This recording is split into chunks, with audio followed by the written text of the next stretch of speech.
আজকে আমরা সমাধান করব এসএসসি 2025 পরীক্ষার্থীদের দিনাজপুর বোর্ডের ইংরেজি সেকেন্ড পেপার প্রশ্নের সমাধান। সো আমি শুধুমাত্র প্রশ্নের অ্যান্সারগুলো তোমাদেরকে দেখিয়ে দিব এবং কে কত পেয়েছো আমাকে অবশ্যই কমেন্ট সেকশনে জানাতে ভুলো না। দেখো, 1 নম্বর প্রশ্ন ফিল ইন দ্য ব্ল্যাঙ্কস, তার অ্যান্সারগুলো হচ্ছে দেখো 1 নম্বর প্রশ্নের হচ্ছে কি, এ হচ্ছে ওল্ড, বি হচ্ছে টু, সি হচ্ছে সিভিল, ডি হচ্ছে the, E F G H I এবং জে। অর্থাৎ 1 নম্বর প্রশ্নের সমাধানগুলো একটু দেখে নাও। ওকে, এবার আমরা 2 নম্বর প্রশ্নের সমাধানে চলে যাব। 2 নম্বর সুইটেবল ওয়ার্ডস, তাই না?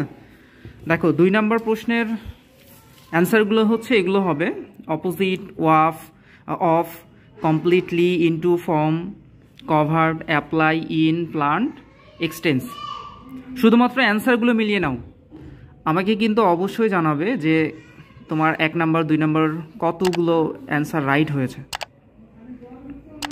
ওকে, এবার আমরা 3 নম্বর প্রশ্নের সমাধানটা একটু দেখে নিই। টেবিল যেটা আছে, কলাম এ, বি এবং সি দিয়ে আছে, এখানে তো কলাম দেওয়া নাই, টেবিলের প্রশ্নটা আমরা একটু দেখে নিব।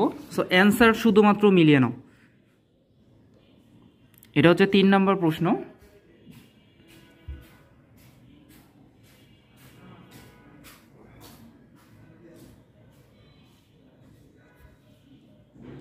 ওকে, এবার 4 নম্বর প্রশ্নে চলে আসি। Right form of verbs. 4 নম্বর প্রশ্ন আমরা অনেকে জানি যে এটা পুরোটাই হচ্ছে গ্রামাটিক্যাল রুলস। সো আমরা একটু দেখে নিব 4 নম্বর প্রশ্নের উত্তর, শুধুমাত্র অ্যান্সারগুলো মিলিয়ে নাও।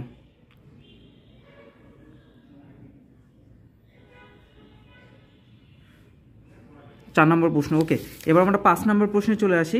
এটা হচ্ছে ন্যারেশন। 5 নম্বর প্রশ্ন হচ্ছে ন্যারেশন। ন্যারেশনের উত্তরগুলো একটু দেখে নিই।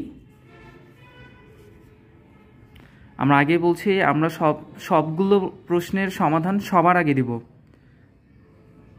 দিনাজপুর বোর্ডের ক্ষেত্রে সবগুলো প্রশ্নের সমাধান, পরবর্তী যে পরীক্ষাগুলো আছে সবগুলোর সমাধান সবার আগে পেতে কিন্তু আমাদের চ্যানেলটিকে অবশ্যই সাবস্ক্রাইব করে দিতে হবে।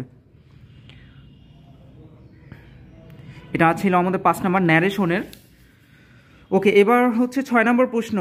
Change the sentence, affirmative, negative, simple, হ্যাঁ, কমপ্লেক্স, কম্পাউন্ড। সো এটার অ্যান্সারগুলো একটু মিলিয়ে নিব আমরা। দেখো আমি শুধুমাত্র অ্যান্সারগুলো দিচ্ছি, তুমি তোমার প্রশ্নের সাথে অ্যান্সারগুলো মিলিয়ে নিবা।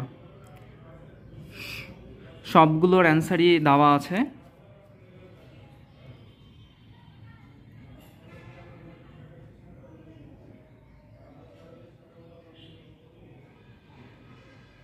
ওকে, এবার আমরা 7 নম্বর প্রশ্নের সমাধানে চলে যাব। Complete the following sentence. 7 নম্বর প্রশ্নের অ্যান্সারগুলো একটু দেখে নাও। এ number, A B C D E, এটা হচ্ছে 7 নম্বর প্রশ্নের অ্যান্সার সমাধান। আমি মুখ দিয়ে বলছি না, মুখ দিয়ে বললে সময় অনেক বেশি লাগবে। এটা হচ্ছে 7 নম্বর প্রশ্নের সমাধান দিনাজপুর বোর্ডের। ওকে, সো এবার আমরা 8 নম্বর প্রশ্নের সমাধানে চলে যাব। Suffix, prefix. সাফিক্স, প্রিফিক্স আমাদের সকলেরই জানার কথা এবং অ্যান্সার সবগুলো রাইট হওয়ার সম্ভাবনা আছে 8 নম্বর প্রশ্নের। সো অ্যান্সারগুলো আমরা একটু মিলিয়ে নেব। এ থেকে যে পর্যন্ত সবগুলো প্রশ্নের অ্যান্সারগুলো দেওয়া আছে। সবার আগে সকল প্রশ্নের সমাধান পেতে অবশ্যই সবগুলো প্রশ্নের সমাধান পেতে আমাদের চ্যানেলটিকে সাবস্ক্রাইব করে দাও। 8 নম্বর প্রশ্ন। ওকে, এবার আমরা 9 নম্বর প্রশ্নের সমাধানে চলে আসি। ট্যাগ কোশ্চিন, আমাদের সকলেরই জানা কিন্তু ট্যাগ কোশ্চিন, তাই না?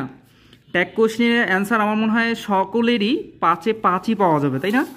সো ট্যাগ কোশ্চিনের অ্যান্সারগুলো একটু দেখে নিই। প্রথমে isn't it, am I, did not he, didn't she, won't he. আশা করা যায় যে ট্যাগ কোশ্চিনের সবগুলো প্রশ্নের সমাধান তোমরা সকলেই 5-এ 5 পাবা। আমাকে কিন্তু অবশ্যই কমেন্টসে জানাইও। ওকে, এবার আমরা 10-এ চলে যাই। 10 সুইটেবল কানেক্টরস। 10 নম্বর প্রশ্ন। 10 নম্বর প্রশ্নের অ্যান্সারগুলো আমরা একটু দেখে নেব। 5টা অ্যান্সার আছে, তাই না? তার মানে 5 মার্ক। দেখো, দ্যাট, ফর এক্সাম্পল, অ্যান্ড, এটা হচ্ছে বিকজ, তারপর হচ্ছে দ্যাট। 10 নম্বর প্রশ্নের সমাধান। সো এই ছিল আমাদের সবগুলো প্রশ্নের সমাধান। সবার আগে সকল প্রশ্নের সমাধান পেতে অবশ্যই আমাদের চ্যানেলটিকে কিন্তু সাবস্ক্রাইব করে দিবা। সাবস্ক্রাইব করতে ভুলো না এবং যদি কোনো প্রশ্নের সমাধান ভুল মনে হয় আমাকে অবশ্যই জানালে আমি সেই প্রশ্নটা আবার অ্যানালাইসিস করে আবার অ্যান্সার দিয়ে দেবো।